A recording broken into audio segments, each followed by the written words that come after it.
Essa noite nós queremos continuar compartilhando a expectativa que o Senhor nos avive, que o Senhor nos abençoe, que Ele continue tendo a liberdade de fazer aquilo que Ele deseja fazer, né? Teve uma época que eu estava num momento de muita preocupação, né, na igreja, e Deus começou a falar comigo, né, e foram várias coisas que o Senhor falou, mas no fim da ministração Ele só falou o seguinte: não é você quem edifica a minha igreja, sou eu quem edifico. Eu falei que eu edificaria a minha igreja, né? Você só se preocupe em fazer o que eu tenho te pedido, né? Vira para quem está do seu lado e fala assim: é só obedecer, que o resto Jesus faz, e Ele faz bem. Agora, se a gente não faz a nossa parte, que é obedecer, Ele fica impedido de poder edificar a igreja, edificar o reino dEle em mim, em você, produzir a vida que Ele deseja produzir. Amém? Vamos estar lendo alguns textos da palavra, né? Eu vou estar lendo 3 textos num primeiro momento e depois nós vamos estar lendo outros. Lucas capítulo 24, 3 textos bem conhecidos, né? A gente só vai compartilhar em cima deles depois. Lucas capítulo 24, versículo 49. Lucas 24, 49, depois João 6, 67, 68, 2, versículos de 1 a 4, depois do 41 até o fim. Lucas 24, 49, a palavra fala assim: eis que envio sobre vós a promessa de meu Pai, permanecei, pois, na cidade, até que do alto sejais revestidos de poder. Eis que envio sobre vós a promessa de meu Pai, permanecei, pois, na cidade, até que do alto sejais revestidos de poder. João, capítulo 6, versículos 67 e 68, a palavra fala assim: então perguntou Jesus aos 12, porventura quereis também vós outros retirar-vos? Respondeu-lhe Simão Pedro: Senhor, para quem iremos? Tu tens as palavras de vida eterna. Para quem iremos? Tu tens as palavras de vida eterna. E Atos, capítulo 2, versículos de 1 a 4, depois do 41 em diante, a palavra fala assim: ao cumprir-se o dia de Pentecostes, estavam todos reunidos no mesmo lugar, e de repente veio do céu um som como de um vento impetuoso, encheu toda a casa onde estavam assentados, e apareceram distribuídas entre eles línguas como de fogo, e pousou uma sobre cada um deles. Todos ficaram cheios do Espírito Santo e passaram a falar em outras línguas, segundo o Espírito lhes concedia que falassem. E do versículo 41 em diante, a palavra fala assim: então os que aceitaram a palavra foram batizados, havendo um acréscimo naquele dia de quase 3.000 pessoas. E perseveravam na doutrina dos apóstolos, na comunhão, no partir do pão e nas orações. Em cada alma havia temor, e muitos prodígios e sinais eram feitos por intermédio dos apóstolos. Todos os que creram estavam juntos e tinham tudo em comum. Vendiam as suas propriedades e bem, distribuindo o produto entre todos, à medida que alguém tinha necessidade. Diariamente perseveravam unânimes no templo, partiam pão de casa em casa e tomavam as suas refeições com alegria e singeleza de coração, louvando a Deus e contando com a simpatia de todo o povo. Enquanto isso, acrescentava-lhes o Senhor, dia a dia, os que iam sendo salvos. Acrescentava-lhes o Senhor, dia a dia, os que iam sendo salvos. Queridos, uma das características em época de avivamento, né? A palavra sempre, a história sempre falou isso, e a palavra também relata isso. Nós vimos isso bem claramente no texto que nós acabamos de ler, de Atos 2, é que multidões se achegam ao Senhor, né? Multidões vêm para Jesus, né? Eu cresci debaixo do impacto, né? Nasci na igreja, tive a minha experiência com Deus e cresci debaixo do impacto das multidões que eram atraídas a Jesus através das campanhas de Billy Graham, né? As campanhas que Billy Graham fazia. E quando Billy Graham começou a envelhecer, vinha a preocupação se estava se encerrando uma era, né? Um estilo de ser na vida da igreja, né? Porque o Billy Graham era o último dos grandes evangelistas do passado que ainda realizava as cruzadas. A maioria já cessou, e eram algumas das maiores cruzadas, um homem conhecido internacionalmente. E de repente surge um jovem, que agora já não é mais tão jovem, mas inspirou outros a realizarem algumas cruzadas na África, que nem Billy Graham, nas suas melhores épocas, conseguiu reunir tanta gente. E eu ainda não consigo imaginar como é participar de uma cruzada assim, né? Vocês conseguem imaginar participar de um culto com 1 milhão de pessoas, né? Quantos conseguem? Querido, é uma confusão louca, né? A gente que tem que pensar em organização de culto, né? Nós temos lá em Mandaguari hoje um espaço, eu não sei quantas cadeiras cabem aqui. 800, é mais ou menos isso aqui. No nosso espaço lá cabem 812 cadeiras, e nós tivemos o congresso agora, e no congresso vieram em torno de 1.300 pessoas. Foi uma loucura, amigo, né? Nós tivemos que jogar a cadeira no salão do lado, arrumar um telão, tentar organizar dentro do salão. Nós ainda não temos um ar-condicionado central, só os ventiladores para funcionar. A telha de zinco não tem forro, virou um forno, uma estufa lá dentro. E era aquele negócio, o pessoal não saía lá de dentro porque queria ficar ouvindo o pregador, mas num calor, com perdão da palavra, mais desgraçado, né? Porque aquilo lá, o céu vai ser fresco. Vira para quem está de seu lado e fala assim: o céu vai ser fresco, tá? Você gosta de calor, é o inferno que vai ser quente, né? E lá dentro, aquele calor, alguns dos preletores que são amigos nossos, né? Entre eles o pastor Danilo Figueira. O pastor Danilo chegou para mim e falou: mano, essa sua igreja é de discípulo mesmo, cara. Que se eu fizesse com a minha igreja o que você fez com a sua, obrigar os caras a ficarem trancados dentro do salão, nesse calor, eu perdia mais da metade da minha igreja. Todo mundo ia embora, ninguém ficava para ver. E o pessoal ficou aqui firme. Esse pessoal é muito crente, né? O pastor Danilo pregando. Porque quando excede a nossa programação, queridos, né?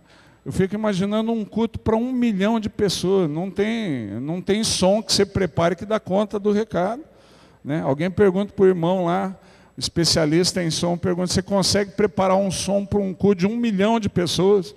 Né? 1 milhão de pessoas, você está pregando, o outro levanta, vai para o apelo, o que está do lado pergunta o que ele falou. Eu falei: não sei, mas vamos para o apelo que vai ser bom. Né? Vai todo mundo para o altar. Eu nem entendi nada do que foi dito. 1 milhão de pessoas, querido.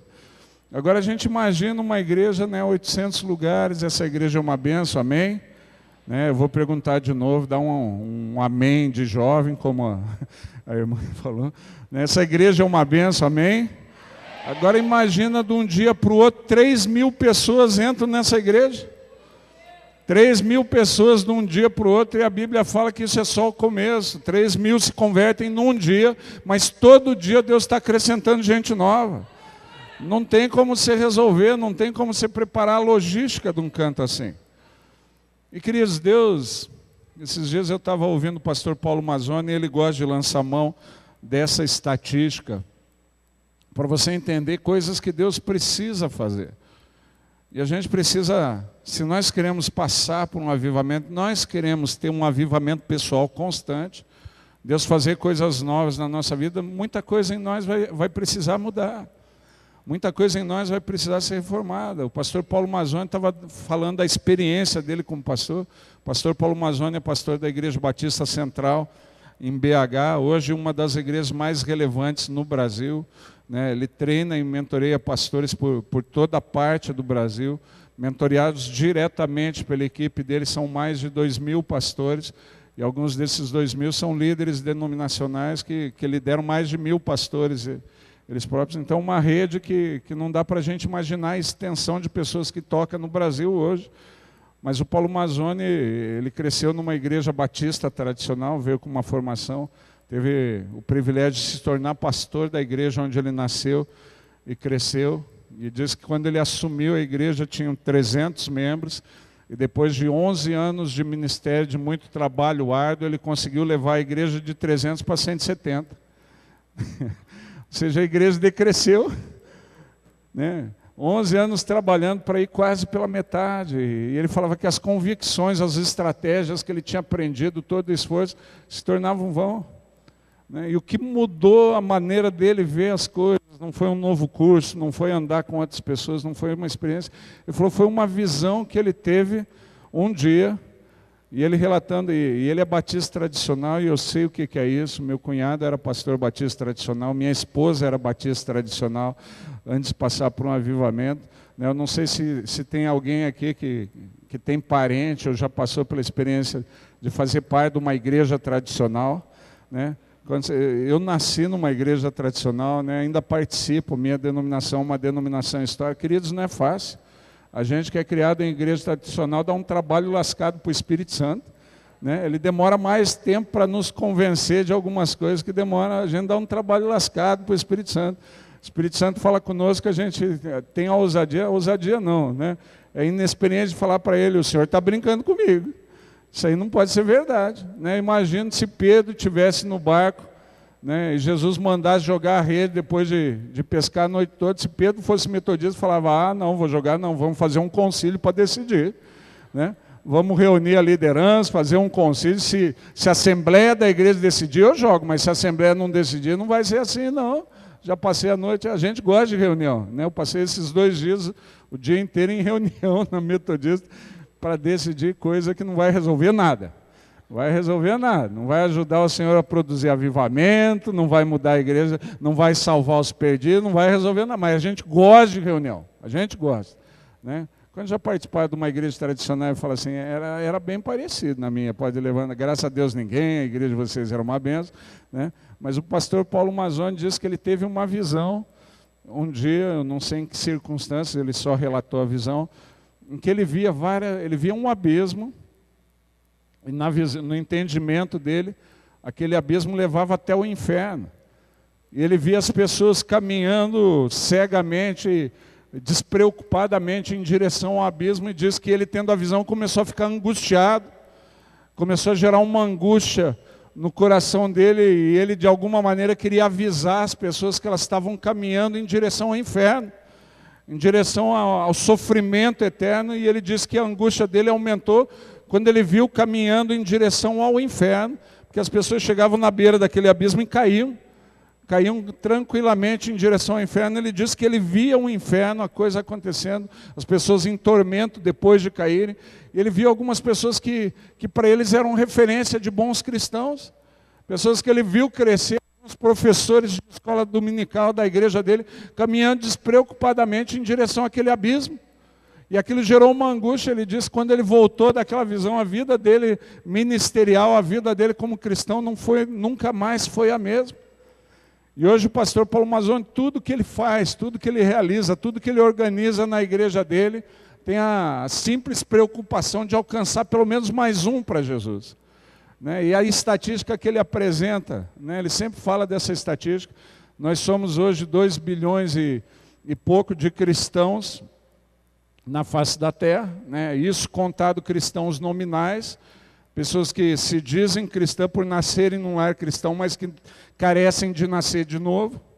E às vezes esse tipo de cristão é o mais difícil de ser salvo, porque ele se acha salvo, pelo fato de ter nascido num lar cristão, ter seguido uma tradição cristã, ele acha que ele é salvo sem ter uma experiência com o Senhor da glória. Vira para quem está do seu lado e fala assim, frequentar uma igreja viva é bom, mas só isso não basta. Você precisa nascer de novo. Querida, a palavra é muito clara quando fala que a esperança da glória é Cristo em nós. Cristo em você. Vira para quem está do seu lado e fala assim, precisa ter Cristo. Precisa ser avivado. Né? E isso é uma experiência constante. Se a gente deixar, nós nos afastamos da simplicidade do Evangelho, como Paulo fala, como a Bíblia fala rapidamente. A gente passa a criar coisas, a gente passa a inventar coisas, a gente passa a fazer coisas para parecer mais santo e menos santo, né? Um dia desse eu estava ministrando em um dos movimentos que a gente mentoreia, que a gente acompanha os pastores, e era o primeiro batismo daquele movimento, né? E algumas meninas estavam brincando, estavam para ser batizadas, mas uma delas tem dificuldade com levantar cedo, e a gente estava lá para fazer o batismo antes do almoço, depois ia ter um almoço comunitário, e ela com uma cara de sono, os óculos escuros, veio brincar comigo e falou: pastor, mano, eu quero sugerir. Quantos conhecem alguém que é assim? Né? Alguém que é assim, que rende mais se o negócio for... E ela falando: pastor, mano, eu quero sugerir que nessa igreja as atividades sejam sempre após o almoço, que não se faça nada pela manhã, né? E daí eu vi uma outra menina que ia entrar nas águas metendo umas 2, 3 toucas de natação na cabeça, né? E eu falei: ué, para que tanta touca, filha? Mudou o negócio, na minha época uma só já incomodava para caramba, né? Ela falou: não, pastor, é que eu não lembro o que ela fez no cabelo. Chapinha, é isso. Depois as mulheres que podem me assessorar nessas coisas de mulher melhor, não sei se foi chapinha, se foi alisamento, se foi o quê, mas é um negócio que não podia molhar a cabeça, que senão estragava tudo, se foi, né? Progressivo, é isso aí. Eu não sei nem o que é, mas essa era a palavra, né? Ela metendo 2, 3 toucas na cabeça, ela falou: não, pastor, eu fiz a progressiva, eu tenho que trabalhar amanhã, e se eu molhar, vai estragar. E daí tinha uma cabeleireira na equipe, ela falou: não, se estragar, eu dou uma de graça para você. Ela falou: tá aí, pastor, eu quero sugerir que toda vez que tem uma atividade com água, que as mulheres participem, que a igreja banque uma progressiva para quem quer, né? E daí eu falei, né? E daí depois eu brincando, eu falei: são assim que surgem as coisas que nos afastam da simplicidade do Evangelho, né? Aquilo que tem um sentido hoje, foi criado por causa de algumas coisas, de repente vira regra, e lá na frente a gente fala: aqui a gente não faz culto pela manhã, e a gente quer dar um sentido espiritual para esse tipo de coisa, né? Não, mas por que não faz culto pela manhã? Porque nós tivemos a revelação numa das nossas primeiras... O cara nem sabe, mas ele está tentando explicar o que não tem explicação, que é coisa de homens. Não, aqui Deus falou através da boca de uma irmã: deem progressiva, meus servos, deem progressiva. Porque não é assim que a coisa faz, né? Às vezes a coisa não tem muito sentido aqui, é uma decisão que se tomou para resolver um rolo, mas lá na frente a gente já reveste isso tudo de espiritualidade, né? Dentro do movimento, é um movimento de 290 anos, os fundadores não estão mais vivos para a gente perguntar algumas coisas, mas a gente gosta de contar as histórias como se esse fosse um momento decisivo, um momento santo, né? Entre elas tem um momento da experiência de John Wesley, do coração aquecido. Já ouviram falar da experiência de John Wesley? Todo mundo fala assim: foi aí que nasceu o metodismo, e não é verdade, né? O Clube Santo, o metodismo, nasceu quase 13 anos, 14 anos antes disso, e depois de Wesley ter a experiência do coração aquecido dele, ele ainda teve dúvidas a respeito da salvação, ainda teve circunstâncias onde ele podia ter morrido, e ele fica com medo de morrer e ir para o inferno. Vira para a pessoa que está do teu lado e fala assim: vai acontecer com você também. A gente vai ter que lidar com algumas coisas de incredulidade, mas a gente gosta de contar a história como se nesse momento todas as dúvidas fossem tiradas, e não é assim. E não é assim. E daí é assim que nós vamos criando regras que nos fazem parecer mais santos, mas nos afastam da simplicidade do Evangelho.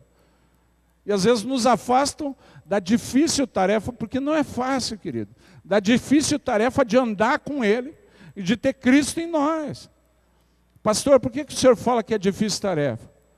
Né? A parte que cabe a Deus, Deus faz. Deus continua insistindo comigo e com você para chamar a nossa atenção, para a gente parar com essa papagaiada. Mas a nossa carne, existem desejos na nossa carne que militam contra o Espírito. Então é uma difícil tarefa porque você complica tudo, querido. Vira para quem está do seu lado e fala assim: o rolo é você. O rolo é a nossa carne. O rolo são as coisas que existem em nós. E daí a gente gosta de moldar aquilo que é vontade de Deus segundo a nossa conveniência ou segundo o nosso gosto. Ontem nós estávamos brincando, o pastor Evaldo, né, é um cara visionário, né, é um cara vivendo, postou um vídeo de um pastor dançando break, Na internet. Eu não vou tentar imitar, queridos. Não vou tentar, não tenho essa habilidade. Fui criado numa família cristã. A minha habilidade de dança é que nem de pinguim de geladeira. Né? A gente é mais duro do que... Né? Mas postou um pastor dançando break. O que deu de comentário não está no gibi.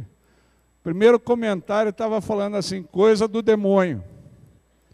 O segundo puseram assim, show Satanás. Né? E mais um monte de coisa. Lá na frente eu resolvi falar e foi pior, meus irmãos.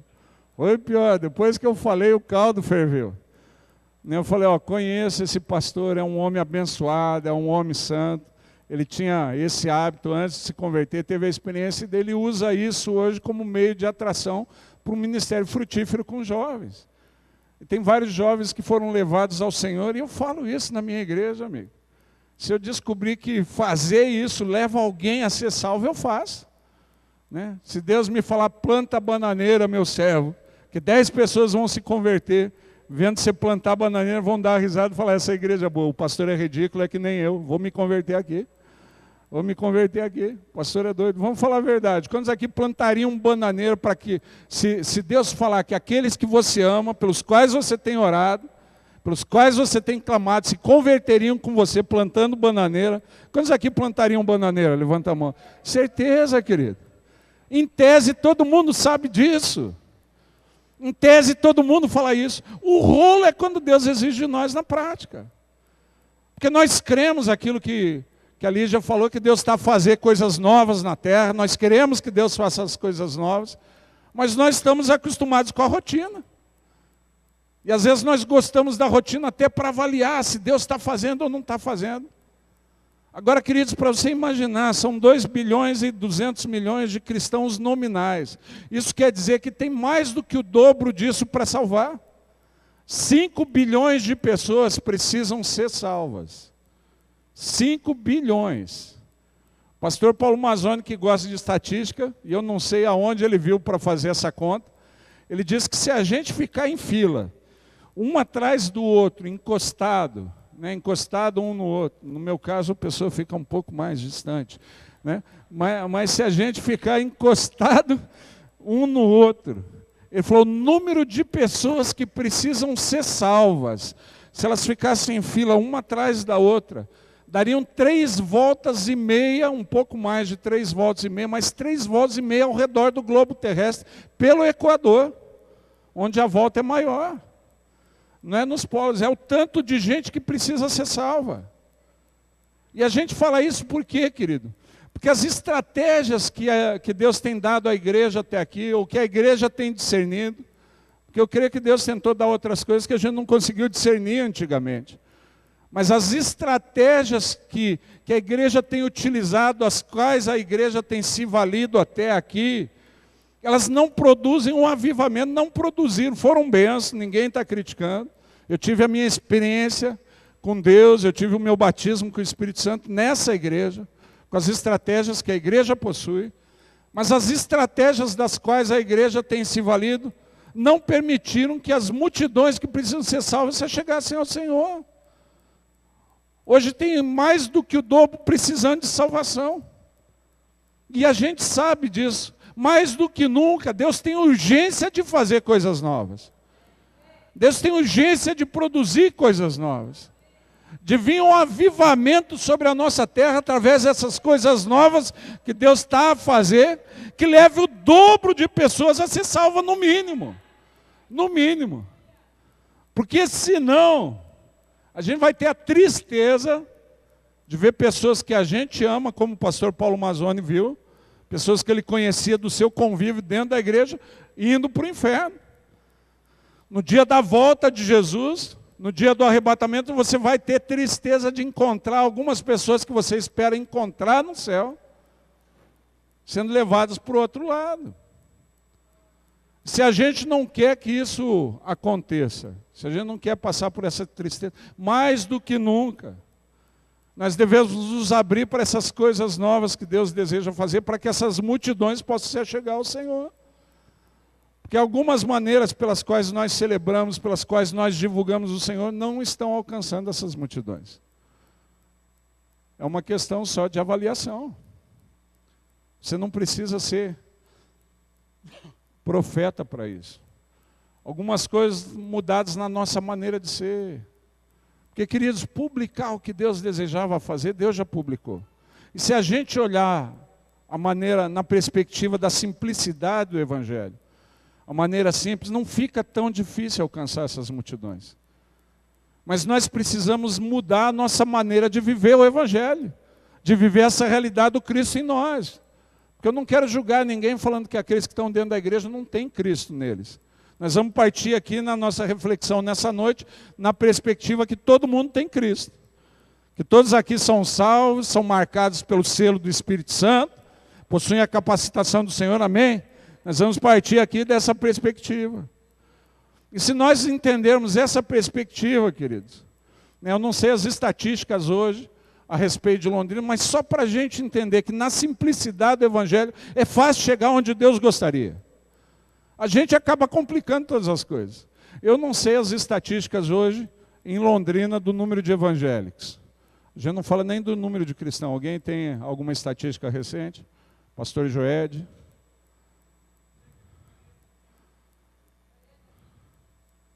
$40.000 evangélicos.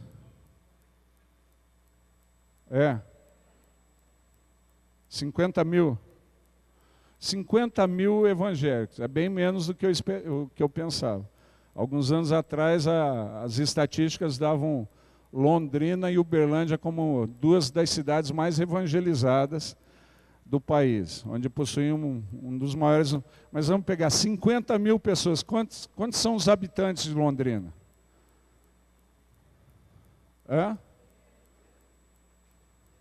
600.000.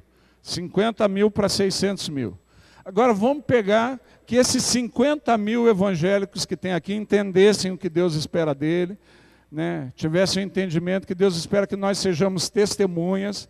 Vira para quem está do seu lado e fala assim: Deus tem essa expectativa em relação a você, que você seja testemunha. Atos 1:8, a promessa que Lucas 24:49 fala: ficar em Jerusalém até que do alto sejais revestido de poder. É a promessa que tem a continuidade em Atos 1:8. O mesmo autor de Lucas é o autor de Atos, e ele dá continuidade no primeiro capítulo de Atos, daquilo que ele colocou no Evangelho, né? Só que em Atos 1:8 ele dá uma outra coloração. Ele fala: vocês vão receber o poder para ser testemunha. Então vocês ficam na presença de Deus, vocês clamam, vocês pedem, vocês oram e Ele manda a promessa. Deus manda. Vira para quem está do seu lado e fala assim: se pedir, Ele dá. Né? Mas Ele dá com um propósito, que você vá para ser testemunha. Se a gente entende isso, a gente que recebeu o Espírito Santo, se propõe a ser testemunha, querido. E é só ser testemunha. Enfrentando seus medos, enfrentando as dificuldades, as limitações que a gente gosta de levantar. Gosta ou não gosta? Porque às vezes quando a gente é chamado a fazer uma tarefa que eu não estou acostumado, a gente fica tentando antecipar o que vai acontecer. Fica ou não fica? Quando já fizeram isso? A chamaram para ir lá no Aviva. Mas como que é o Aviva? O que acontece lá? Primeira vez, sei lá. E o que a gente faz? Culto em igreja de crente. Quantos aqui fizeram isso pela primeira vez que você foi convidado para vir no culto na igreja? Quantos ficaram passando na cabeça como que ia ser o culto? Ah, não sei. Será que vai ser coisa boa? Não sei. Né? Eu conheci uma pessoa que ele falou assim: me falaram que no culto de crente, se eles descobriam alguém que não era da igreja, davam um cacete nele. Né? Não, é porque alguns anos atrás, em 89, eu acho que foi a TV Manchete fazendo uma reportagem sobre uma denominação, passou um vídeo de um gaguinho apanhando dentro de uma igreja, não sei quantos lembram. E o gaguinho dava testemunho, o que é, o cara veio olhar por mim e falou: sai! E eu falei: sai nada, tem demônio aqui não. Daí já veio um outro e pá, me deu um murro no estômago. Daí ele falou: e é dos feios, leva para dentro. E daí lá dentro da salinha falaram assim: lá fora tu é homem, quero ver se é aqui. E só pá, na cara, apanhei direto. Né? E daí por causa desse vídeo se divulgou a história que quem não era crente, em templo de crente, tomava surra. Né? E o cara ouvia, passava na frente de uma igreja evangélica e ouvia o louvor, ficou curioso demais. Ele falou, rapaz, será que vão me bater? Será que não vão? Mas a curiosidade foi maior, resolveu entrar para ver o culto. Entrou, a coisa já tinha começado, sentou lá no fundo, ficou meio quietinho, escondido na multidão, a coisa foi rolando, nada do momento da surra, né? Não aconteceu nada. Daí passou o culto, ele gostou, culto bom, né? Acabou. Daí o pastor falou, vamos orar para encerrar. Depois do culto ele falou, não teve nada. Ele falou, mas antes de nós orarmos para encerrar, meus irmãos, fechem os olhos, o coro vai cantar. E o cara saiu correndo da igreja, né? Achando que o coro que ia cantar era o momento da surra, né? Meus irmãos, fechem os olhos, o coro vai cantar, né? Porque a gente faz isso, faz ou não faz? A gente fica tentando imaginar o que vai rolar, eu não sei. Então a gente fica repassando as coisas na cabeça. E a gente faz isso também com a tarefa que Deus nos pede para fazer. Vai sair para ser testemunha, mas a gente fica pensando, se eu for falar para o fulano, ele não vai gostar, se eu for falar, vai arrumar uma confusão louca. E quando a gente faz isso na nossa mente carnal, quando a gente tenta racionalizar em vez de obedecer, as coisas nunca acabam bem. Nunca acaba do jeito que o Espírito Santo programou. Querido, já aprenda isso, esse tempo que você perde em racionalização nunca vai te dar nem a visualização de perto, nem a sombra daquilo que o Espírito Santo quer fazer através da tua vida. Porque a palavra é clara, quando ele fala que faz infinitamente mais do que pensamos ou pedimos. Ou seja, todos os seus pensamentos a respeito da tarefa de ser uma testemunha vão estar muito aquém daquilo que Deus pretende fazer através da sua vida. Daquilo que Cristo em você te possibilita fazer. Mas às vezes a gente perde isso de vista. O sair sem receber a unção, o sair sem receber a capacitação vai gerar frustração. Às vezes a gente tem pressa de sair antes, tem que ficar. Ficai, até que do alto sejais revestido, mas foi revestido, sai para testemunhar. E se a gente tivesse esse entendimento e saísse só para testemunhar, só para contar a nossa história, né? Essa tarefa que a gente vem tentando realizar há muito tempo, que é salvar a nossa cidade. Se 50 mil tivessem esse entendimento, e nesse ano de 2016, esses 50 mil se propusessem a ganhar só um para Jesus, e acompanhar esse um para Jesus, de maneira que ele permanecesse fiel, no fim de 2016 seriam 100 mil. 100 mil.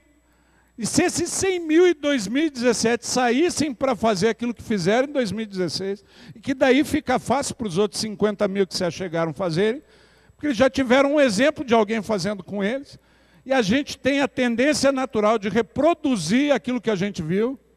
Tem ou não tem? Quantos aqui são casados, são pai e mãe? Levanta a mão. Quantos, quando eram filhos, falaram a respeito de algumas coisas que seus pais fizeram? Falaram, quando eu tiver minha família, meus filhos, eu nunca vou fazer isso. Eu nunca vou fazer. Quantos falaram isso no passado? Quantos queimaram a língua fazendo o que falaram que nunca iam fazer? Levanta a mão. Eu só não levanto as duas para o microfone não cair. Porque eu faço isso direto. Porque a gente tem uma tendência natural, a gente esquece disso. A aprender por padrões referenciais. A gente não aprende através de coisas abstratas. Você faz uma ligação com aquilo que você já viu. Uma ligação com a sua experiência. Eu sempre uso para explicar isso. Vamos falar a verdade. Quantos aqui já tentaram aprender inglês? Outra língua. Quantos já tentaram e não conseguiram? Levanta a mão. É uma desgraça, amigo. É uma desgraça. Eu falo, Deus, o Senhor podia ter me permitido nascer num lar onde o pai era brasileiro e a mãe falava inglês. Né? Podia ser uma confusão no início, mas eu saía falando duas línguas. Hoje eu estou numa tarefa ingrata, só não desisti ainda porque Deus me pediu. Se Deus não me pedir, já tinha metido o pé no caderno de inglês. Né? Porque não vai. Toda vez que a gente acha que está falando, encontra alguém que fala e dá risada do nosso sotaque. Não é verdade? Até em coisa básica. Quando a gente fala, how are you? Ele fala, hã? O que você disse? Eu falo, como está você, rapaz? Né? Teve um inglês, um americano que veio para o Brasil e ele também se meteu a fazer graça no telefone. Foi me falar, bom dia, como está você?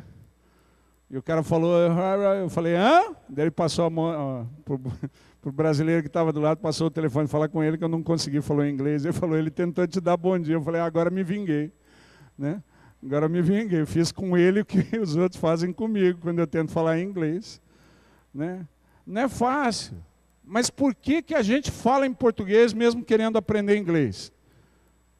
Vamos falar a verdade. Já quis falar inglês, Evaldo? Consegue? A Tânia que falou que você fala mais ou menos, né? A Tânia que falou. Né? Porque os outros... Mas vamos falar a verdade. Por que tem a dificuldade? Por que você fala português e não inglês? Hã? Mas não é só porque nasceu no Brasil. Tem gente que nasceu aqui que fala inglês. Né? Eu conheço alguns que os pais decidiram conversar com a criança na casa, nasceu aqui, mas só conversavam em inglês. Eles falaram assim, não, pastor, quando ele for para o colégio, ele vai conversar com os amiguinhos.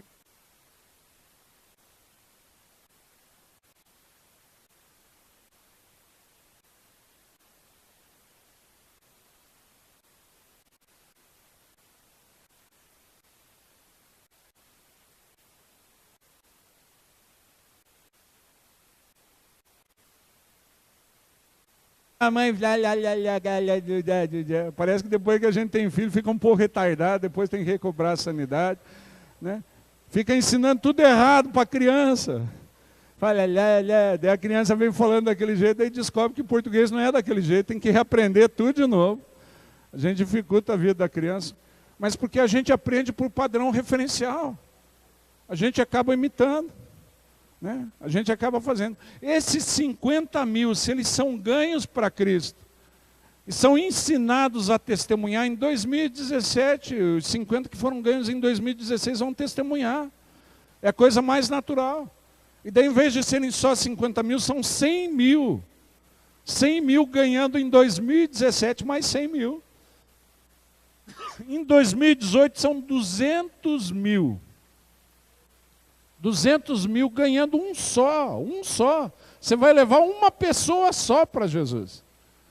Se a gente conseguir entender isso e não se afastar da simplicidade do Evangelho, no fim de 2018 são 400 mil pessoas sendo levadas a Jesus. Talvez não vão encher a igreja, porque nenhuma igreja em Londrina tem estrutura para... E a gente não vai conseguir construir um centro de eventos para 400 mil pessoas.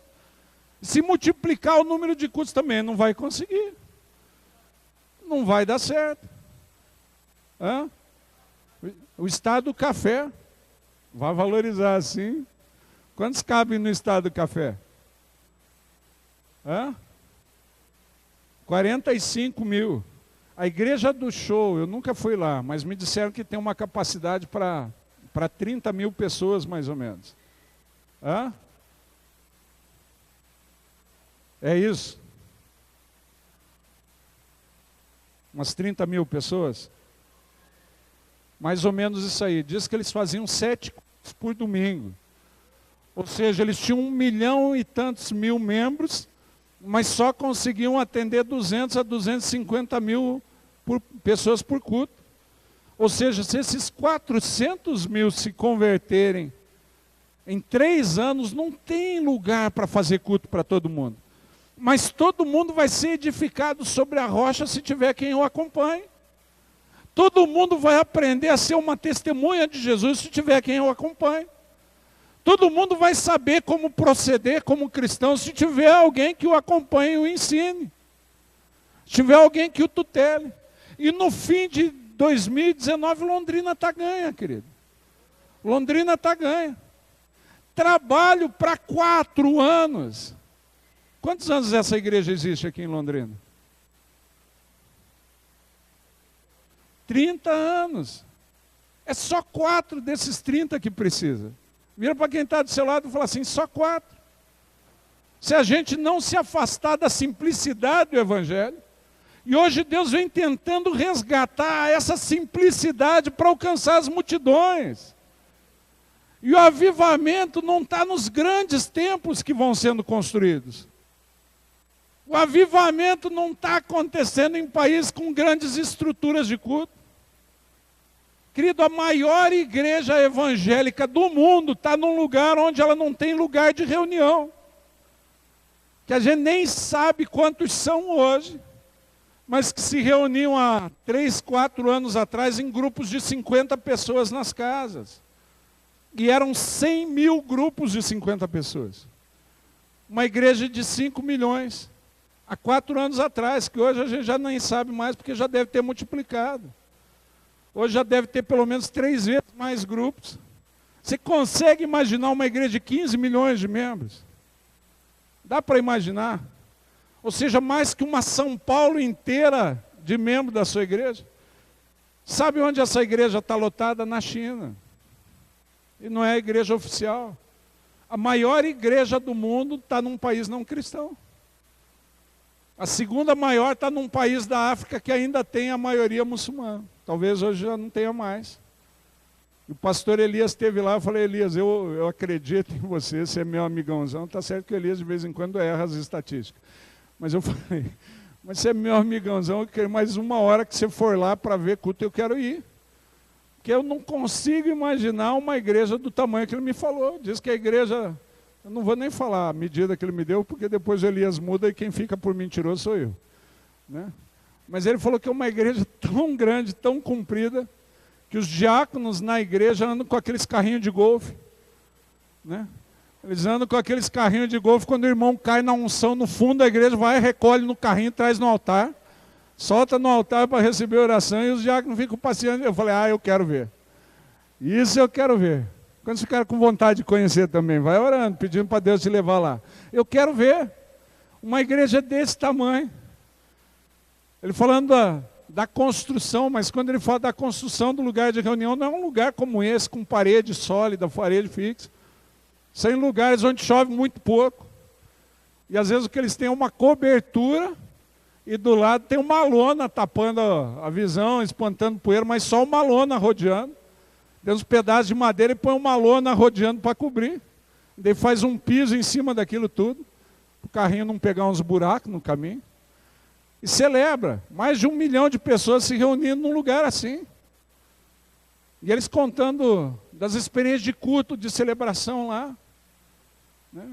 Tem um pastor abençoado, o pastor Harold, né, amigo nosso, ele é africano, não lembro qual o país dele, se eu não me engano é Gana, mas não tenho certeza.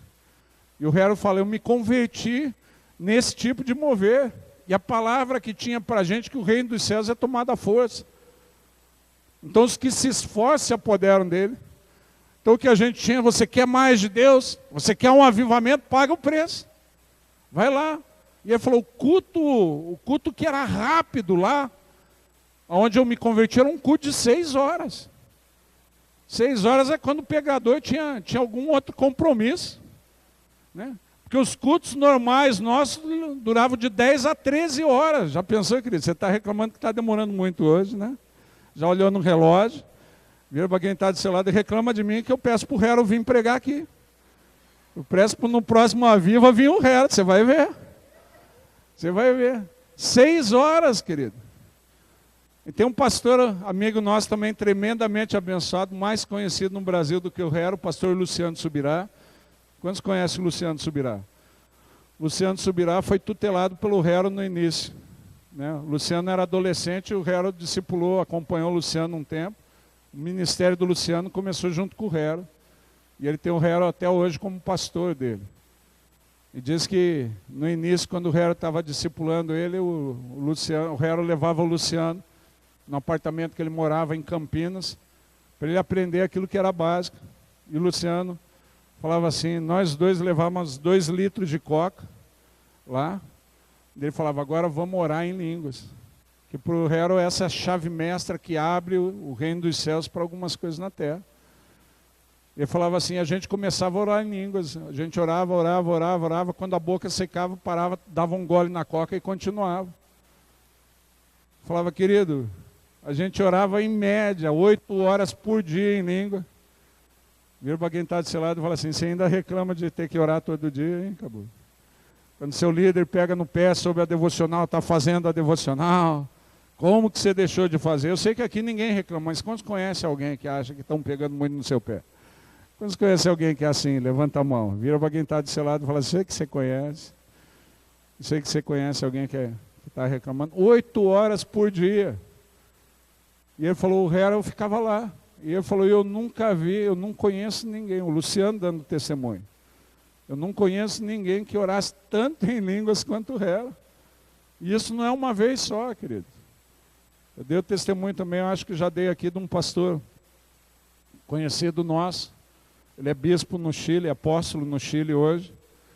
Ele disse que quando a igreja dele resolveu entrar na visão celular, começou a lidar com células, eles pediram a cobertura da igreja do Show, lá na Coreia, e eles mandaram um pastor da equipe deles para estar com ele lá no Chile.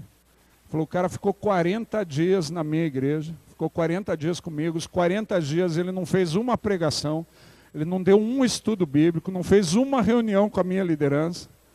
Falei, cara, o que ele ficou fazendo? Ele falou, então, o primeiro dia ele se instalou, o segundo dia ele veio lá em casa, 4 horas da manhã bateu, eu fui atender, ele falou, vamos orar? Eu falei, tá bom, pode entrar. Ele falou, não, aqui não. Aqui na sua casa vão incomodar. Vamos no monte.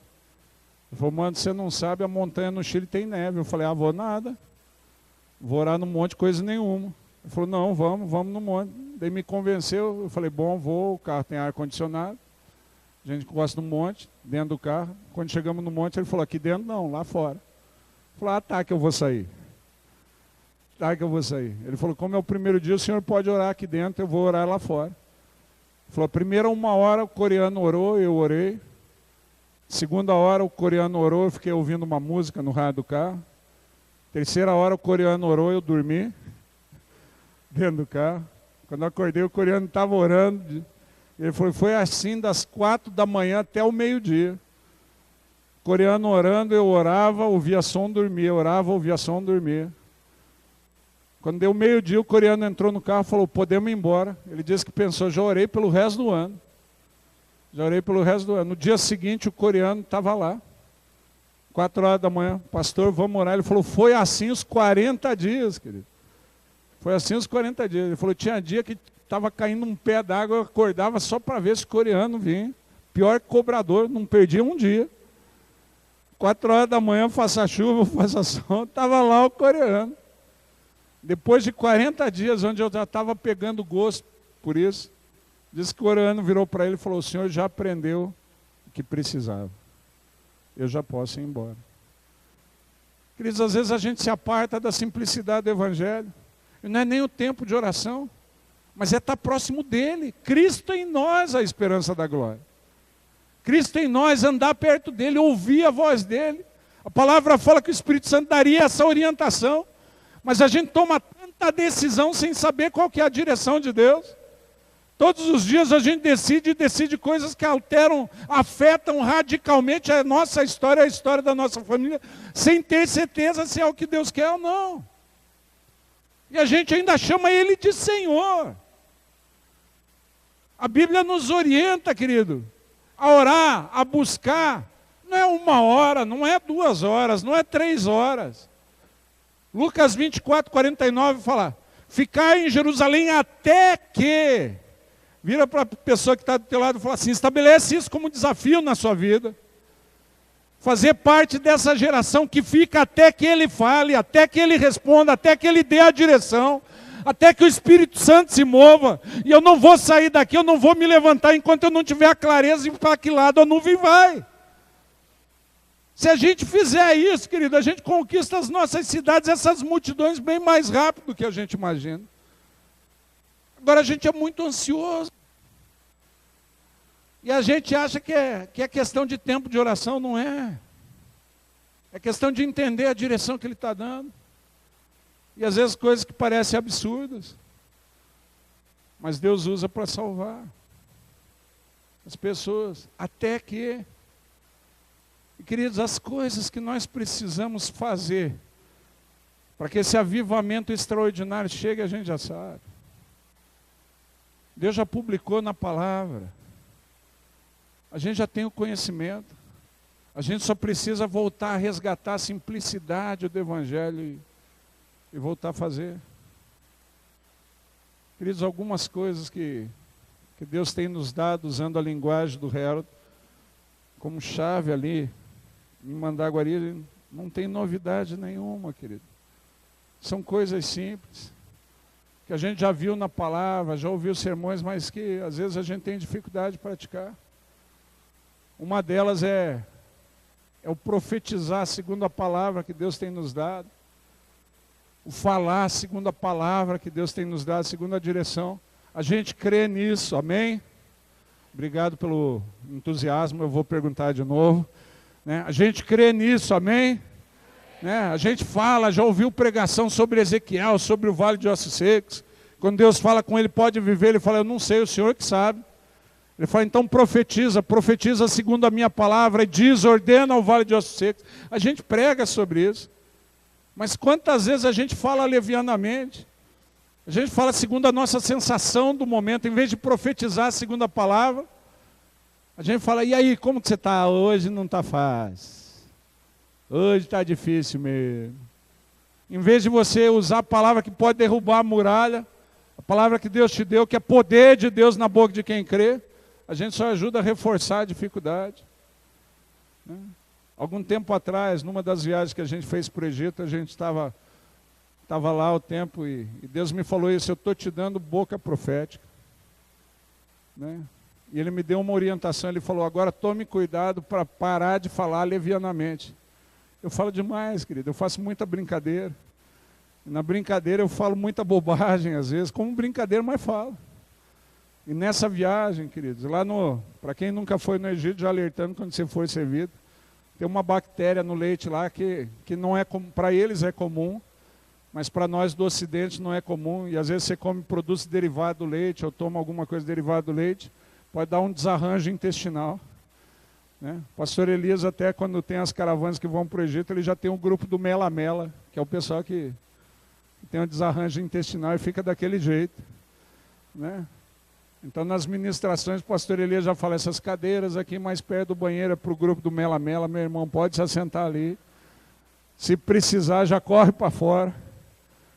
Né? Numa das viagens, a primeira vez que eu fui, eu fiz parte do grupo do mela-mela. Segunda vez que eu fui, já estava mais esperto, não comia nada com leite.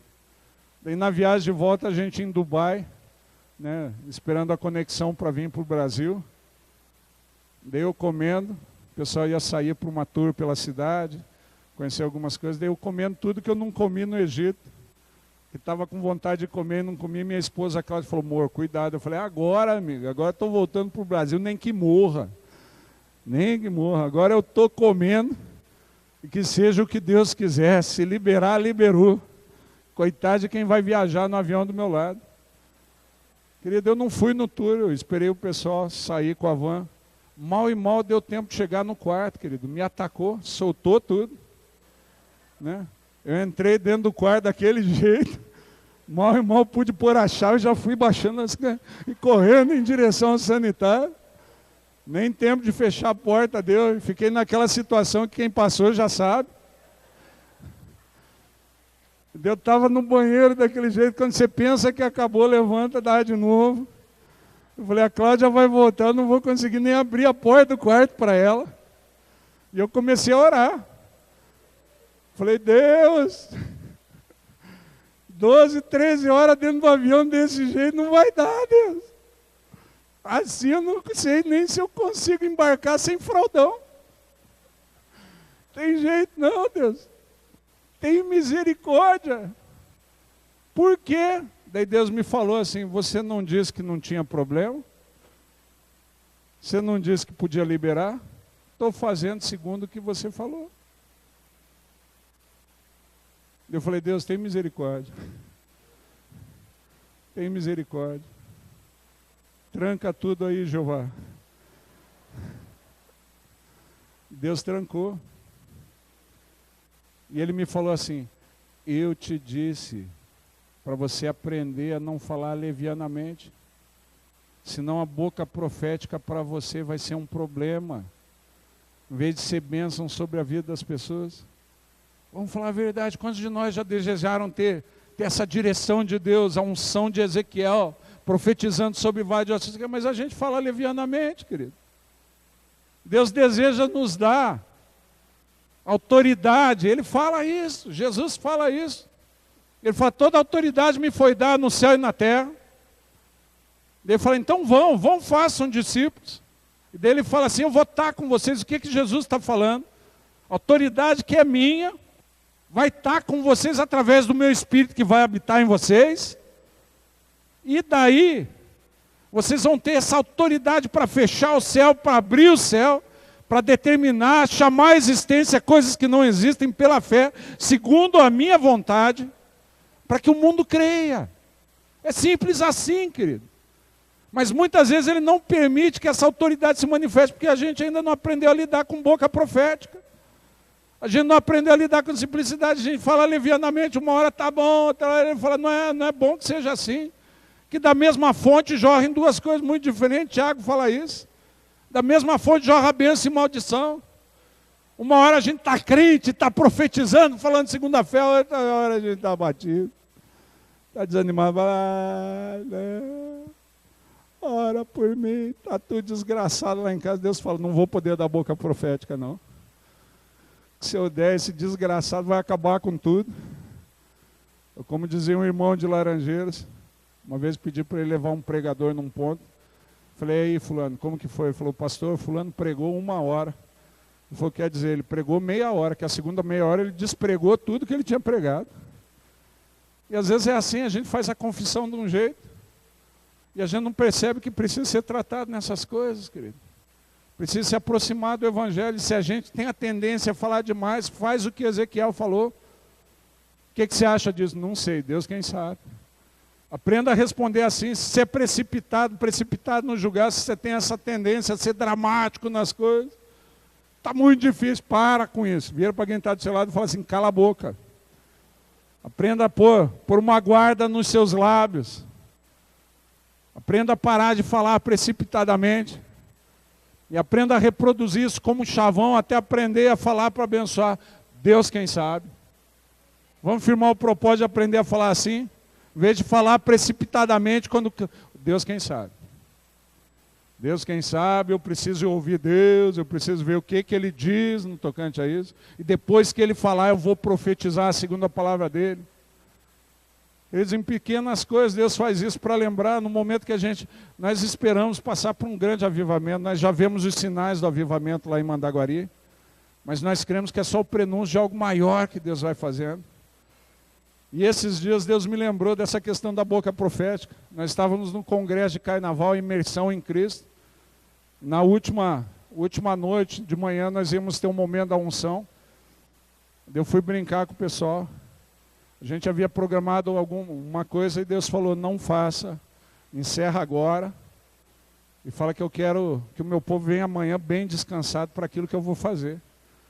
E eu falei, irmãos, eu não sei o que Deus vai fazer amanhã, mas aquilo que a gente tinha programado está encerrado, não vamos fazer.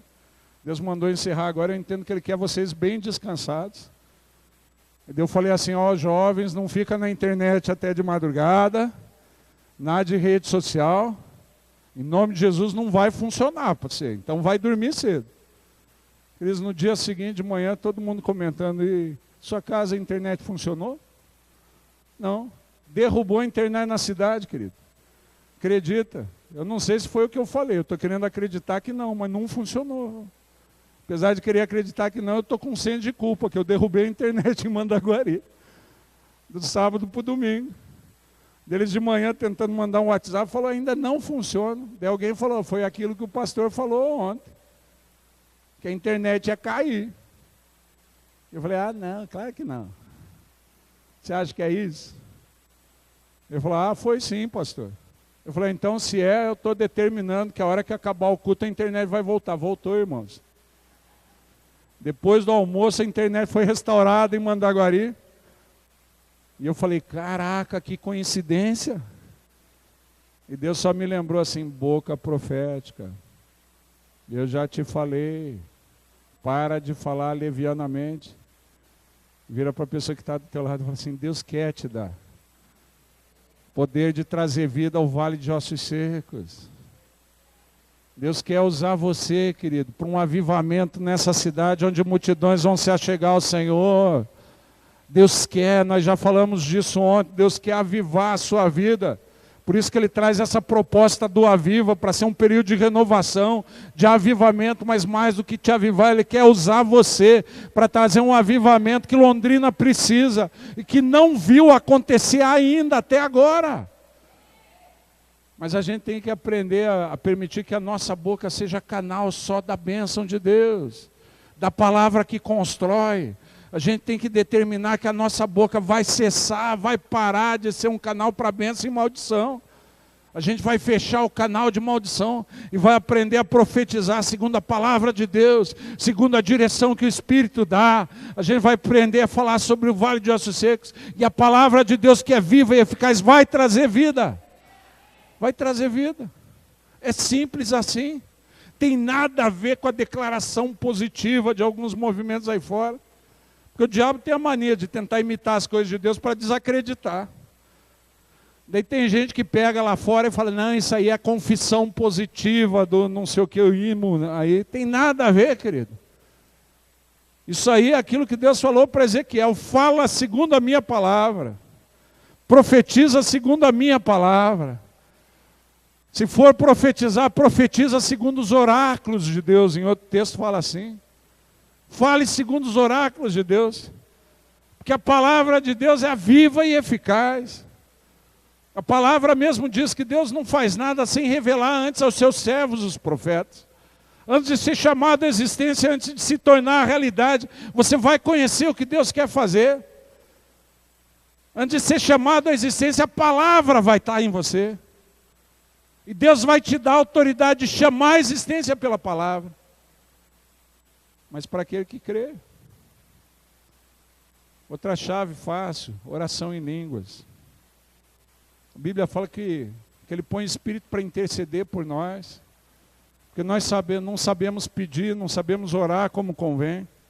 Vamos falar a verdade, quando já ficaram com essa sensação, eu não sei o que orar. Não sei o que falar. Tem situação que a coisa parece tão feia que você não sabe o que pedir. Você não sabe como orar. Quando já passaram por isso? E mesmo quando a gente acha que sabe como orar, a Bíblia fala que a gente conhece em parte. Então, quando eu oro baseado naquilo que eu conheço, a minha oração é parcial. A minha intercessão é parcial. Mas Ele me dá o Espírito que conhece a mente de Cristo, sabe de todas as coisas de Deus, sonda as profundezas de Deus para interceder. Então Ele põe no teu coração o desejo e te dá a linguagem sobrenatural para interceder. Eu não sei o que precisa ser dito, eu não sei como precisa ser pedido, mas o Espírito sabe e Ele intercede por nós. Quando você acha que isso é uma coisa tremenda? Você tem o Espírito Santo intercedendo por você, caboclo. Né? Mas às vezes a gente usa muito pouco essa chave. Querido, Deus vinha me pedindo para orar em línguas durante um tempo, e até para falar em línguas no culto. Para quem é criado em igreja tradicional, você não sabe a crise que é isso. A crise que é isso. Ter que falar em língua no microfone. Eu falei, Deus, o povo vai achar que eu estou querendo aparecer. O povo vai achar. Para vocês que são pentecostal, pode ser um troço fácil. Mas para a gente não é. É uma luta. Daí teve um culto que Deus falou, você prega, acabou, põe o louvor para tocar esse cântico, e quando eles acabarem de tocar, orem em línguas. Falei, mas aí ninguém vai entender nada, o Espírito sabe o que fazer. Eu falei, Deus, né? O culto sendo transmitido, eu falei, agora eu estou lascado, se o bispo vê, aí que eu estou lascado mesmo. Daí foi até a parte do louvor perfeito. Falei, toca esse cântico. Quando o louvor acabou de tocar, eu fiquei lá no altar. Deus, meu Deus, Senhor. A gente finge que é mais santo fazendo isso, né? Só o Espírito Santo sabia que eu estava relutando para obedecer. A igreja toda falou, nossa, o pastor está num quebrantamento. Né? Coisa urge.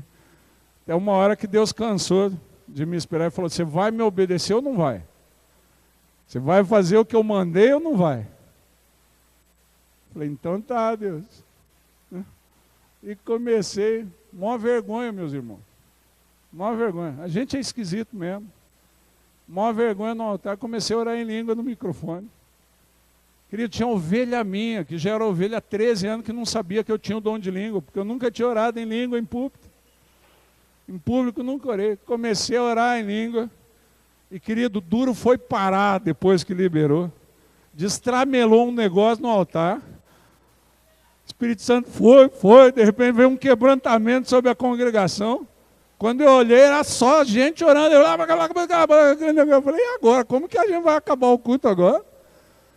E foi aquele negócio, foi o quebrantamento, e não sei o quê. Eu sentei, o culto continuou. E foi o pessoal orando em língua, Eu falei para o pessoal do louvor, vai tocando. Ele falou, até quando? Até quando parar. E quando parar, falar, meus irmãos, que Deus abençoe, eu estou indo embora. Né? E larguei a igreja assim, o altar desse jeito, sentei lá. Minha esposa falou, que benção. Falei, fala nada não, só eu sei a crise. Só eu sei a crise comigo. Mas, querido, foi um culto tremendo, gente testemunhando, pastor, que bênção, o senhor não sabe, aquele dia Deus me libertou disso, daquilo. Eu falei, então, qual é que eu falo? Ora por mim, que eu ainda estou travado aqui, cara. Ainda estou em crise. E a Bíblia fala, e a gente sabe disso, que Ele nos dá a língua para edificação do odre. E, querido, além do Espírito interceder, 1 Coríntios 14 fala que aquele que ora em língua, ora para edificar a si mesmo. E a gente precisa ser edificado segundo a visão de Deus de novo. A gente precisa ter o odre reformado segundo a visão de Deus de novo. Porque às vezes as nossas experiências passadas com o Senhor nos impedem de ver os sinais, as diretrizes, as oportunidades que Deus está nos dando nessa época de um novo avivamento, de algo muito maior. Porque a gente tem a tendência, eu não estou falando contra o cântico que eu canto, e ontem eu pedi para cantar de novo, mas a gente tem a tendência a falar assim, faz outra vez, faz outra vez. A gente só quer que Deus repita aquilo que Ele já fez. Porque se Deus tiver que fazer coisa muito diferente, já deu um trabalho lascado para eu chegar até aqui. Meus irmãos, são 35 anos de caminhada com o Espírito para destravar um pouquinho. Se Deus tiver que fazer coisa nova, quanto tempo mais vai levar? E a gente fica com esse medo. Fica ou não fica? Eu já vi gente no absurdo falar, pastor, eu não sei se eu entrego para Deus. Porque vai que eu entrego, Ele me tira. Quando já fizeram esse tipo de questionamento? Assim, entregar tudo no altar de Deus. E Ele me pedir coisa que eu gosto, porque não presta, caboclo, entenda isso. Deus te ama, vira para a pessoa que está do lado e fala assim, Deus te ama e quer o melhor para você. Então se Ele pedir alguma coisa que você entregou no altar é porque é ruim. Porque tem algo melhor, mas a gente tem dificuldade de entender isso e fica relutando. E às vezes a gente fica relutando. E a gente orando em línguas apressa muito o processo. Porque daí você vai orar segundo a vontade de Deus, Deus vai responder. Você vai clamar, Ele vai fazer. E como você não sabe o que está falando, não atrapalha em oração. Porque às vezes tem coisa em oração que a gente pede que é bobagem. É ou não é? Me contaram uma história da avó do Billy Graham, quando ele era novo, orando para Deus, pedindo um carro.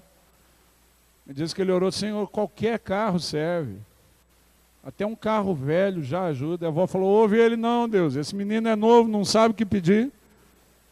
Dá para ele um carro bom, carro novo, sem problema, que não dê custo, não dê trabalho.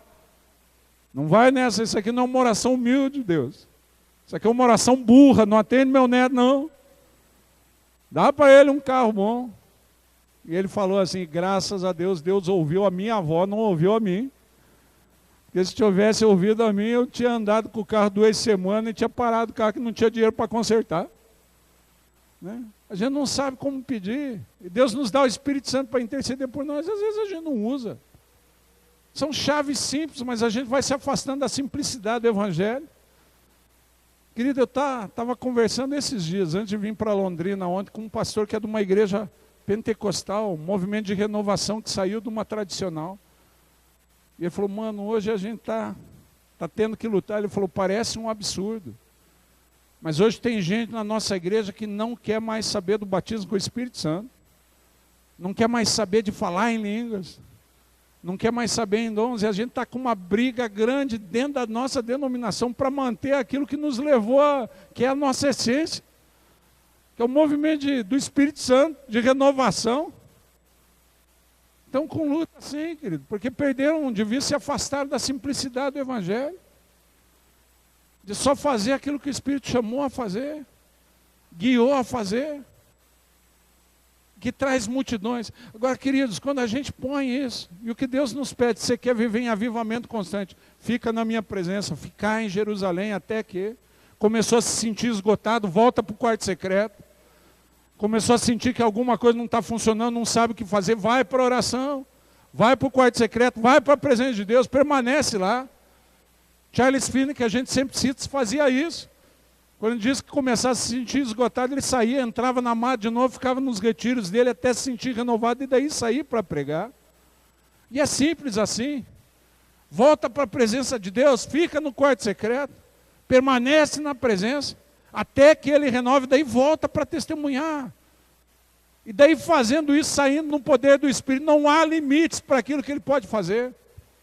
Há limite para mim e para você, nós não temos a capacidade de fazer muita coisa.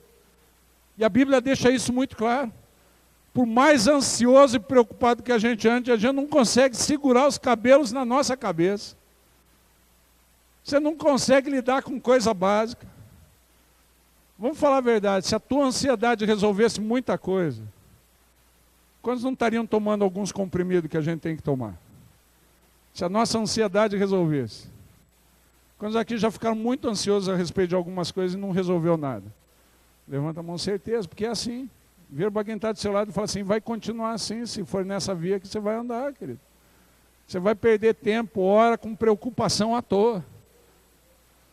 Mas agora quando a ansiedade vem, se eu vou para a presença do Senhor, se eu vou para o altar de Deus, porque é isso que aconteceu com a igreja de Atos, querido. E com isso eu quero encerrar nessa noite. É isso que aconteceu com a igreja de Atos. Fizeram tudo errado, Jesus foi preso, espalhou todo mundo, andaram com Jesus, viram um monte de milagre, falaram um monte de bobagem. Jesus falava uma coisa, eles entendiam outra. Jesus falava, cautelai-vos do fermento dos fariseus. Um virava para o outro e falou, você esqueceu o pão, está aí, estamos tomando dura de Jesus por causa disso. Se não tivesse esquecido o pão, não estava falando do fermento. Os caras não entendiam nada. Os apóstolos eram assim, bem parecidos com a gente. Eu, para quem está do seu lado, falo assim, a gente também é do mesmo jeito. A pastora entende as coisas. Se a gente entendesse as coisas, não tinha tanta denominação.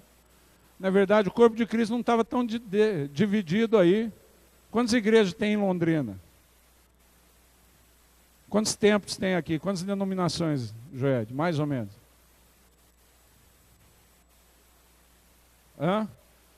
Mais ou menos 400. 400 denominações aqui. Sei lá quantos lugares de reunião. Isso porque a gente não entende nada. Daí a gente resolve rachar porque eu acho que isso aqui está errado, a visão certa é a minha. E daí depois de um tempo a gente descobre que está errado. E uma das coisas que eu admiro no apóstolo Celcino é que ele é um homem ensinável. E ele sempre está mudando. Está sendo alterado. A gente estava conversando de algumas coisas no Osana, ele falou, eu também pensava assim. E daí eu mudei. Porque vamos falar a verdade, não é fácil para a gente mudar. A gente é teimoso para caramba, quer argumentar, defender nosso ponto de vista. O apóstolo Celcino entende que Deus está fazendo coisas novas e quando ele discerne isso, ele já se adapta à realidade nova que Deus está fazendo. E ele reconhece, se tiver a oportunidade de sentar, né, ele participou de alguns movimentos, criou algumas regras e depois se arrependeu. Falou, disciplinei tanta gente por aquelas regras, pus tanta gente para fora. Depois me arrependi. Né? Igrejas que se achavam santas estabeleciam regra do que era santo, não era. Isso pode, isso não pode. Quantos conheceram uma igreja assim? Eu já brinquei com isso várias vezes. Aquelas igrejas, irmã não pode depilar. Fica a irmã num calor desse com aquela meia de lã, porque tem que esconder a perna peluda. Né? E a perna mais peluda que a minha. Né? As irmãs só usam camisa de manga ou de manga comprida para esconder o sovaco de peteca. Né? Se tiver cavado e levantar a mão, pula os pelos, não pode depilar. E achava que isso era santidade, querido, não passava. Graças a Deus mudou, isso é questão de higiene. Né? Não é de santidade, mudou. Mas quem estabeleceu essas regras, hoje a gente brinca com isso, mas quem estabeleceu essas regras, estabeleceu na perspectiva de ser fiel a Deus, de ser obediente a Deus. Né? E estava se submetendo a isso, eu brinco. Na minha mocidade, adolescente, a gente brincava muito com isso, com as irmãs de meia de lã, de coque, porque não cortava o cabelo, mas fala a verdade, quando já procuraram uma irmã assim para pôr a mão sobre a sua cabeça e orar por você? Né? Porque a gente brincava, mas sabia que elas tinham unção de Deus, sabia que elas eram fiéis de Deus, cheias do Espírito Santo, então brincava, precisou, ora aqui, põe a mão aqui na minha cabeça, ora por mim, me abençoa, profetiza sobre mim. Tinha uma senhora, Maria Antonieta, o nome dela, Assembleia de Deus de Goiás. De vez em quando ela ia em Curitiba, o pastor levava ela numa igreja tradicional, e ela ficava na nossa casa. Quantas vezes? Depois, a primeira vez são os pais que pedem oração pela gente, né? Da segunda vez em diante, eu que ia lá, eu falava, irmã Maria Antonieta, a senhora não sai sem orar por mim. Né? A gente brincava com algumas manias dela, nunca tinha visto o mar, meu pai levou ela a primeira vez para ir no mar, e ela, fiel à denominação dela, entrou na água de vestido comprido e meia de lã, para não mostrar as pernas biludas. E a gente, criança, olhava aquilo e dava risada. Mas quando a irmã Maria Antonieta ia embora, põe a mão na minha cabeça e ora, porque era uma mulher de Deus, era fiel. E às vezes a gente vai criando essas coisas porque se afasta da simplicidade do Evangelho, das coisas simples do Evangelho. Já brinquei com isso. Agora, querido, quando os apóstolos, mesmo com toda a confusão que eles tinham, voltam a coisa que Jesus fala quando ele está partindo, um monte de coisa que Jesus ensinou, não guardaram, porque vamos falar a verdade, quantos aqui guardam toda a pregação que você ouviu nessa igreja aqui? Você sabe de cor, tudo que te foi ensinado. Quantos falam assim, eu decorei tudo? Levanta a mão, não levanta não, para você não ser mentiroso, querido, a gente não guarda, não guarda. Os apóstolos já tinham esquecido boa parte do que Jesus ensinou, boa parte do que Jesus fez. Os caras estavam errados, morrendo de medo, fugiram quando Jesus foi preso. Jesus está indo para o céu e fala para eles uma coisa só, fica em Jerusalém, até ser revestido. Eles não sabem quanto tempo eles vão passar orando, não sabem, mas tem que ficar lá e eles ficam. 120 ficam no cenáculo, 120 ficam na presença de Deus, 120 levam a sério a unção do Espírito, 120 levam a sério a boca profética, a palavra simples, 120 esperam lá. E como Atos 2 cita, eu gosto desses 4 primeiros versículos, não é por um motivo que a maioria gosta, né? Das línguas de fogo, já fiquei deslumbrado com isso, de falar em outras línguas. Eu gosto por causa de uma expressão, que fala assim, e de repente. Porque, querido, se a gente permanecer na simplicidade do Evangelho, pode demorar um dia, pode demorar 2, pode demorar 3, pode demorar 10 dias, mas de repente Deus vai fazer aquilo que Ele sonha. E de repente a presença dEle vai inundar essa terra, vai inundar o lugar onde a gente está, vai transbordar, as pessoas em volta vão ser atraídas, e aquilo que parecia ser barreira, o Espírito vai remover. Porque a Bíblia fala que veio gente de todas as nações atraído pela presença dele naquele lugar. Querido, e às vezes a igreja tem que pensar tanta coisa, fazer tanta programação, bolar tanta coisa para tentar atrair 1 ou 2 para dentro da igreja, porque a gente se apartou da simplicidade do Evangelho. Porque quando a gente só fica até a promessa ser derramada, até a unção ser renovada, até o ódio que está se sentindo vazio ser cheio de novo, Ele atrai as pessoas a Ele. Ele falou que faria isso, que quando Ele fosse levantado da terra, Ele atrairia a Ele todos os pecadores. E quando a gente entende isso, a gente passa a focar em se encher de Deus, em se encher do Espírito, entende isso, Cristo em nós, é o que precisa. As pessoas são atraídas, as pessoas vêm, vão para casa, vão para a tua célula, vão para qualquer canto onde você esteja. E aquilo que era barreira, Ele remove. A Bíblia fala que veio gente de todas as nações para aquele lugar. E eles ouviam falar das maravilhas de Deus na sua própria língua. Às vezes a gente não consegue se entender falando em português. Às vezes a gente fala uma coisa, o irmão entende outra, dá um maior pau lascado dentro da igreja. Quando já tiveram que se explicar de coisa que não falaram. O Senhor falou isso e me ofendeu. Quando já tiveram que pedir perdão, eu falei, eu não falei nada disso. Às vezes a gente não consegue se entender falando em português. Queridos, alguns anos atrás, nós realizamos um encontro com Deus aqui em Londrina. Veio para assistir o encontro com Deus um inglês, que falava um pouco de português, mas não falava direito. E a gente tentou deixar um cara que falava inglês da equipe próximo dele, para tentar explicar, mas às vezes exigia que esse cara saísse, tivesse que lidar com outro trabalho. Em determinado momento do encontro, a pessoa que tinha convidado chegou para falar com esse inglês e falou assim, está difícil de entender? Ele falou, não, eu estou entendendo tudo, vocês estão falando em inglês. Ele falou, não, ninguém está falando nada em inglês aqui não, rapaz. Ninguém fala em inglês. Ele falou, eu anotei aqui, vocês não falaram isso na primeira palestra, a segunda foi essa. O cara entendeu tudo. Entendeu tudo, estava tudo anotado, tudo marcado. Ouvia falar das maravilhas de Deus em inglês. O Espírito Santo simplifica tudo, querido. O Espírito Santo facilita tudo. Agora, qual que é a nossa função? Voltar à simplicidade do Evangelho. Parar de inventar, parar de criar. Ele está a fazer coisas novas. Mas o que Ele exige de nós é que a gente permaneça até que a promessa seja derramada, até que a unção venha e saia para fazer o que Ele tem pedido. Segundo a direção que Ele dá, fazendo isso vai rolar. Fazendo isso vai rolar. Quero terminar nessa noite com uma ilustração. O pastor Elias Dantas contou um tempo atrás. Diz que um casal foi procurar ele para aconselhamento logo no início do ministério dele. O casal começou a discutir dentro do escritório, começou a bater boca. E ele tentando parar a discussão, disse que deu um tapa na mesa. Falou assim, ó, aqui não é lugar para isso. Se vocês quiserem brigar, vão brigar lá fora. E ele disse que, para surpresa dele, o casal saiu e começou a tramar no pau do lado de fora do escritório dele. E ele viu a mulher avançar para cima do marido.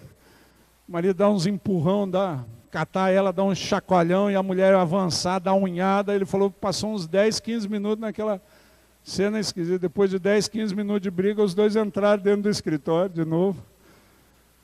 Ele disse que falou para o casal, vem cá, vocês acham que depois de tudo isso, ainda tem jeito? Ele disse que o marido virou para ele e falou, pastor, se Jesus ajudar, dá. Se Jesus ajudar, dá. E ele testemunhou falando assim, Jesus ajudou. Aquele casal foi restaurado, se transformou o líder do Ministério de Famílias na minha igreja.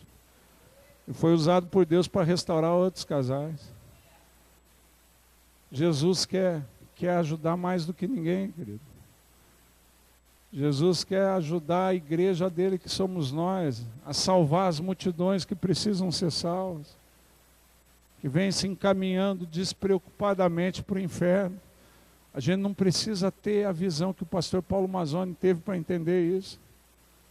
A gente só precisa permanecer na simplicidade do Evangelho para que ele nos avive. Porque não tem como Deus produzir avivamento se não for através de pessoas vivas. Se não for através de pedras vivas. O avivamento só vai vir se a igreja permanecer nele para ser avivada. Quantos querem ser avivados? E ter um avivamento constante, feche seus olhos. Baixe a sua cabeça e se coloque diante da presença de Deus em oração. E comece a clamar, Senhor, renova sobre mim a tua unção, renova sobre mim a tua vida. Querido, se você vem se sentindo esgotado, esgotada, precisa de uma renovação, é o tempo de Deus te renovar. Mas renovar não para que você se esgote de novo, mas para que seja restaurada em você uma fonte que vai jorrar, vai te suprir, saciar a tua sede, vai te levar para os pés do Senhor a cada dia, vai te levar para os pés do Senhor a cada momento, vai te fazer ter sede dEle. Mas daí essa fonte volta a jorrar e vai sendo potencializada em você, e vai jorrando e vai saciando a sede daqueles que convivem com você.